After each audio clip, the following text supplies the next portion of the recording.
President Abdel Fattah al-Sisi addressed through the video conference the summit of the Big Economies Forum on the climate change, which was invited for by the U.S. President Joe Biden and was attended by a number of heads of state and governments, as well as the United Nations chief. The details. President Abdel Fattah al-Sisi expressed on Thursday Egypt's keenness to push forward with a balanced and ambitious agenda which depends on achieving scientific recommendation of the recent UN Climate Change Conference COP27 and enhances a just and quick implementations of its recommendations.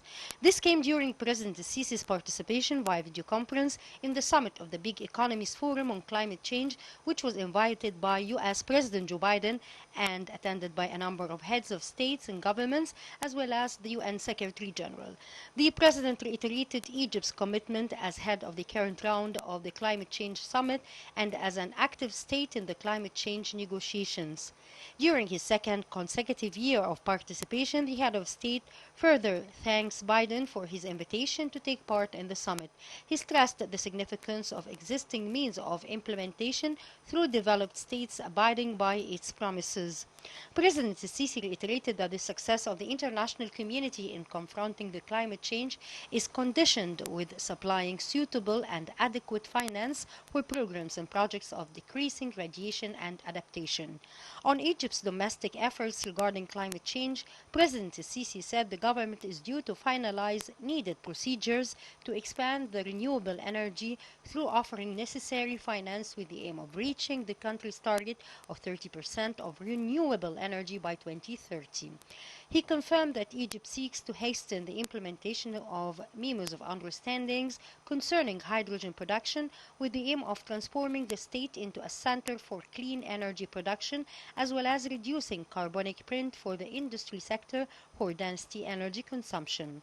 In this regard, President al-Sisi said Egypt is currently executing a number of ambitious transportation projects which are environmentally friendly, such as its implementation for the first stage of the light electric train, adding that the state is about to finalize a number of sustainable transportation projects in key cities in addition to the expansion of electric vehicles charging network in order to encourage the transformation to the electric vehicles. The president noted that the government is currently carrying out a number of projects to improve energy efficiency in various sectors and governmental buildings.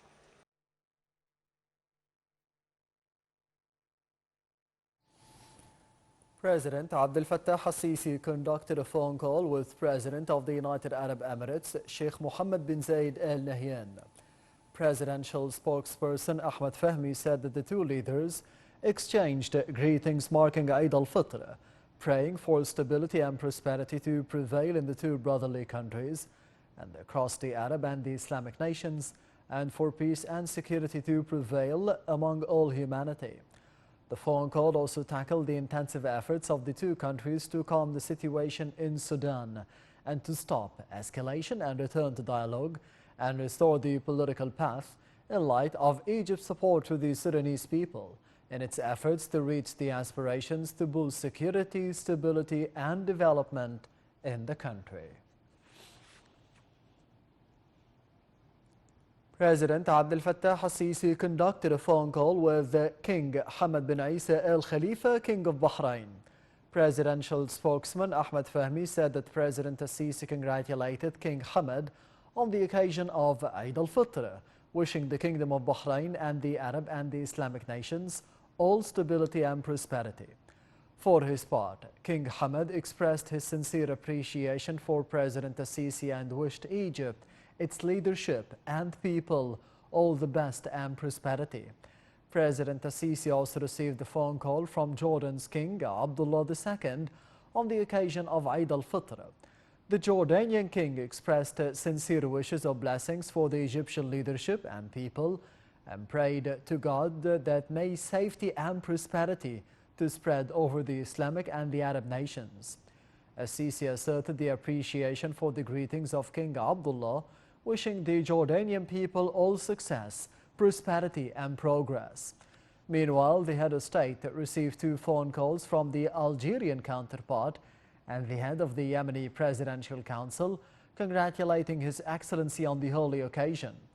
The president wished their countries and peoples sincere blessings, safety and prosperity. President Sisi also conducted a phone call with the Qatari Emir Sheikh Tamim bin Hamad Al Thani as he congratulated him on the occasion. National Media Authority head Hussein Zain offered greetings to President Abdel Fattah al-Sisi marking Eid al-Fitr. He also extended Eid greetings to Prime Minister Mustafa Madbouli and the cabinet, calling upon Almighty God to preserve the nation. Tonight, Dar al-Ifta cited the crescent of the Hijri month of Shawwal that marked the end of Ramadan and the beginning of Eid al-Fitr.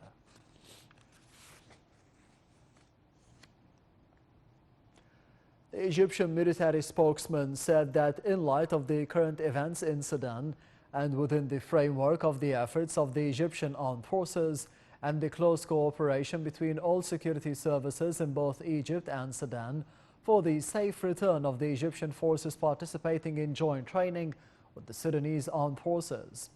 The military transport planes take off from Sudan through 3 successive flights for most of the Egyptian personnel and return them back to one of the Egyptian military bases in Cairo.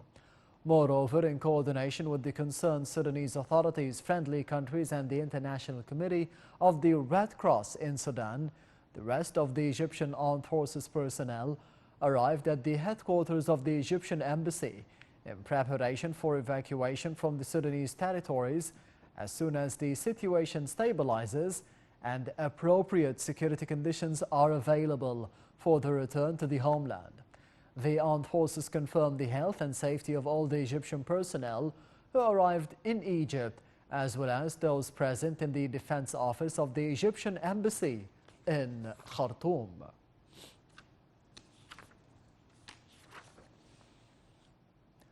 In a further development, Egypt's foreign ministry announced that the efforts to secure remaining Egyptian personnel in Sudan were successful in coordination with the United Arab Emirates. The statement also thanked the International Committee of the Red Cross for helping in these efforts.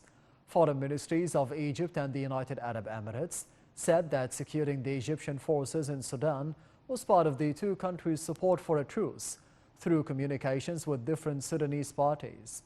Both countries asserted the need for a return to dialogue with the aim of achieving security and stability in Sudan, voicing commitment for the further efforts to secure a halt in fighting and to protect civilians and their properties.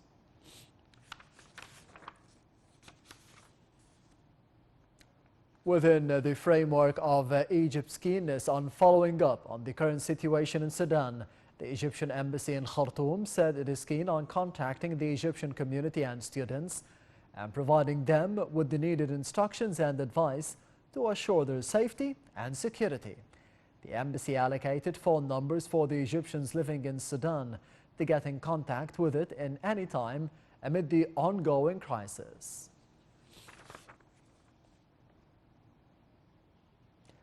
Arab League Secretary General Ahmed Abul Ghaid discussed in a phone call with the High Representative for the European Foreign Policy, Josep Borrell, the crisis in Sudan. Both sides agreed on the importance of making a joint effort to demand a sustainable and effective ceasefire.